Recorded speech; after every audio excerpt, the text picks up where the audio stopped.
everyone, it's Karina and welcome back to the channel and welcome to Thanksgiving Eve. So what I have for you today is I'm going to be making stuffing that Glen's mom made while he was growing up.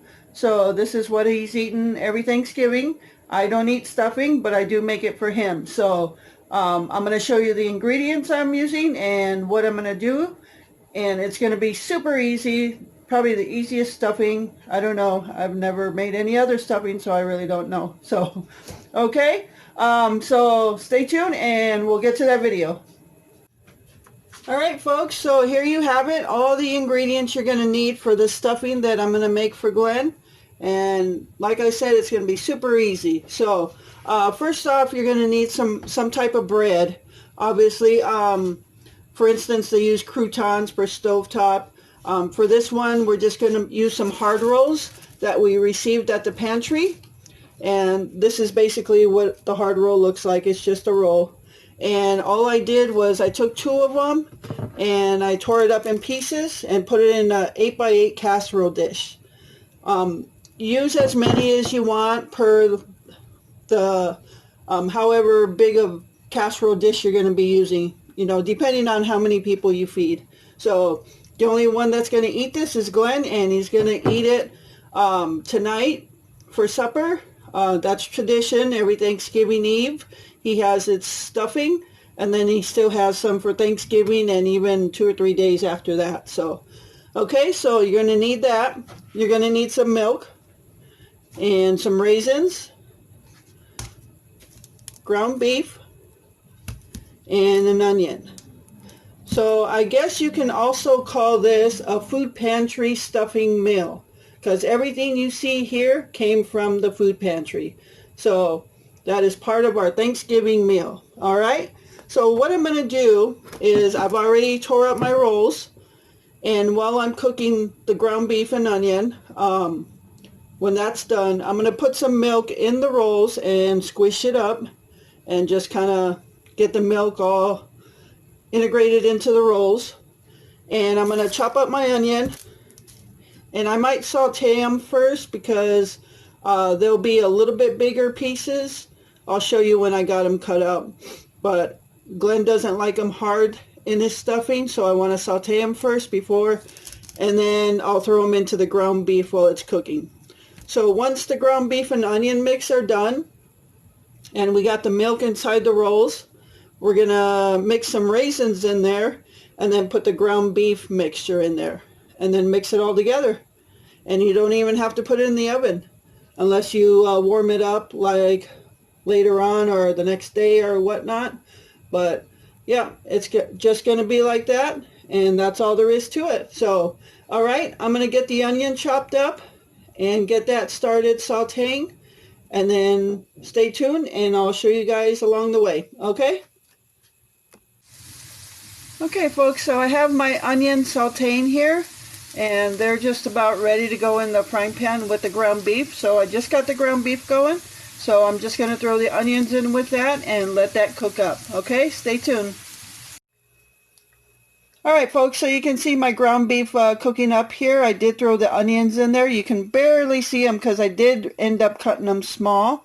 I still sauteed them, so I just want to make sure they are soft in the stuffing, as Glen does not like crunchy onions in his stuffing. So I'm almost done with the meat. I'm not cooking it at a high heat because I want it to cook slow and not overcook.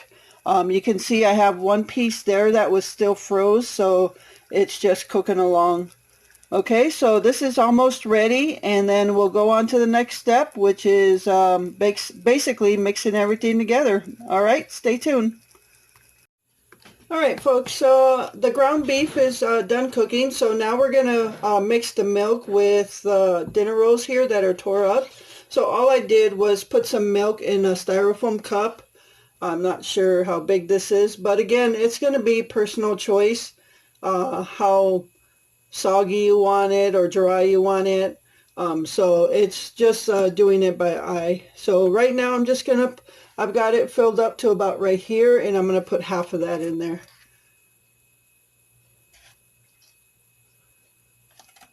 Okay, so just enough to wet the bread. and then you're just going to mix it all up. You can see that there's milk at that drains to the corner there, only because I'm trying to show you here, but yeah.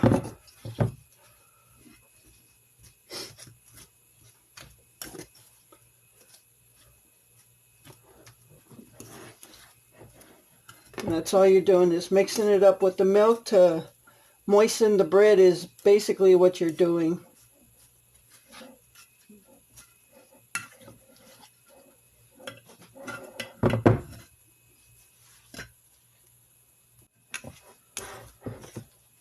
Okay, I went ahead and dumped the rest of what I had in there. I originally had about half a cup, a styrofoam cup, so I've dumped all of it in there now.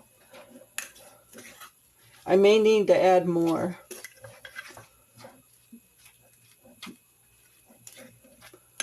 You don't want it too soggy, so that's why you just put a little bit of milk in at a time.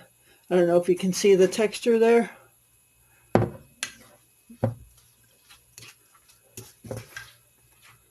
And when you throw in your ground beef and onion, that's also going to add some moisture to the bread part.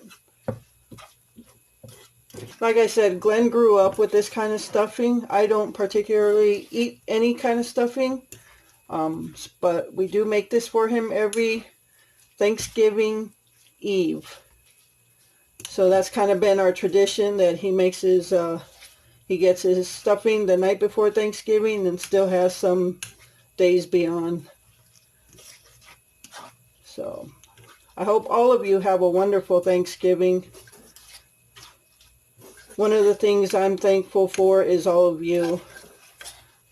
All of you have made this channel what it is today. It's been so fun doing these videos for you. You guys basically inspire me to do them. So I'm thankful for all of you. All right.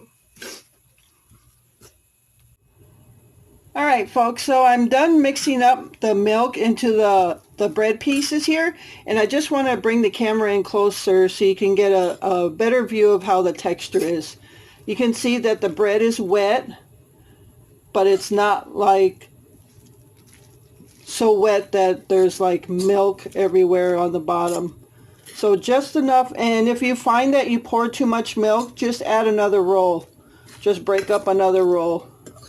So just to give you an idea of how much milk I used, this gallon was full and I used that much. So about half of the styrofoam cup is what I used. Don't mind me, I don't do measurements. So yeah, this is the texture, about the texture Glenn likes it at. So everybody's going to be different. Everybody likes a different texture. Alright, so... And now I'm just going to add in the raisins. So I'm going to put the camera back down.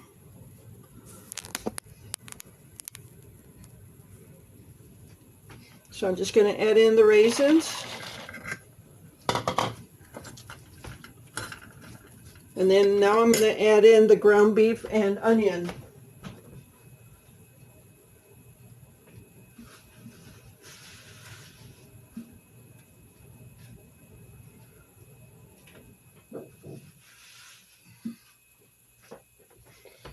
Okay, so I did drain out all the grease. So this is again one pound of ground beef mixed with 1 onion, all cut up in small pieces. Again, your preference, if you like your onions bigger or smaller, if you like them softer or... Alright, so this is everything that's going to go in there. And now I'm just going to mix it up all together.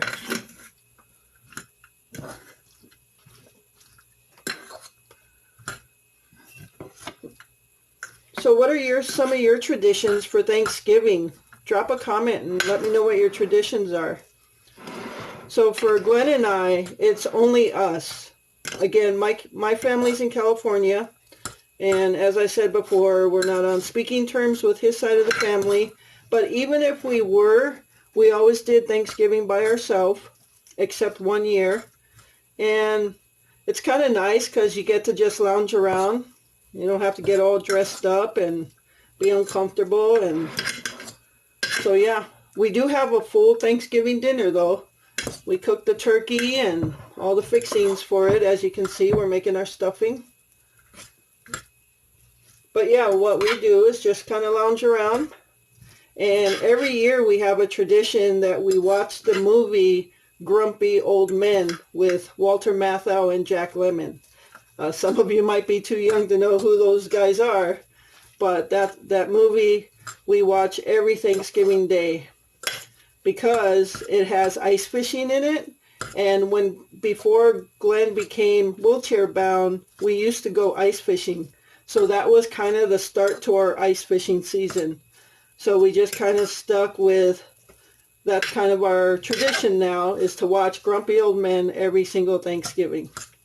And now in the recent years, we must be getting old because then we just fall asleep to the movie. So, so yeah, that's our tradition. So I hope all of you, like I said, I hope you all have a great Thanksgiving with your families. I know some of you are going through some hard times, so I pray for you and that you have a wonderful Thanksgiving as well, that you get through these hard times in peace. So, all right, folks, we are done. Now, I have a habit of tipping the bowls here no matter what I make and having whatever's in there fall out. So, but that is it. And we don't stuff it in the turkey. We just eat it like that. So that is Glen's Thanksgiving Day stuffing made from food pantry items. So thank you to the food pantries who supplied the food for us. And there it is. All right, folks, so that's it. That's the video on Glen's traditional Thanksgiving Day stuffing, which we make the night before every year. And so I hope you enjoyed the video. I hope you'll give it a try and see how you like it. If you do, let me know how it turned out for you. So yeah, he's going to eat some now, and we're going to relax for the rest of the night. Once again, I wish all of you a happy Thanksgiving. Be safe. And yeah, I'm so grateful for all of you. After the Thanksgiving weekend, I'll talk more about our next giveaway, which would be the 500 sub giveaway. But now we're only a few subs away from 600, so I don't know what's going on. It just kind of went up. I don't know. It's awesome. So thank you all so much. I appreciate you all. So have a great Thanksgiving Day, great Thanksgiving weekend. Well, I don't think I'll be uploading a video tomorrow. I will upload this tonight so you can watch it, okay? Remember, live life, be good to yourself, and be good to others. Until next time.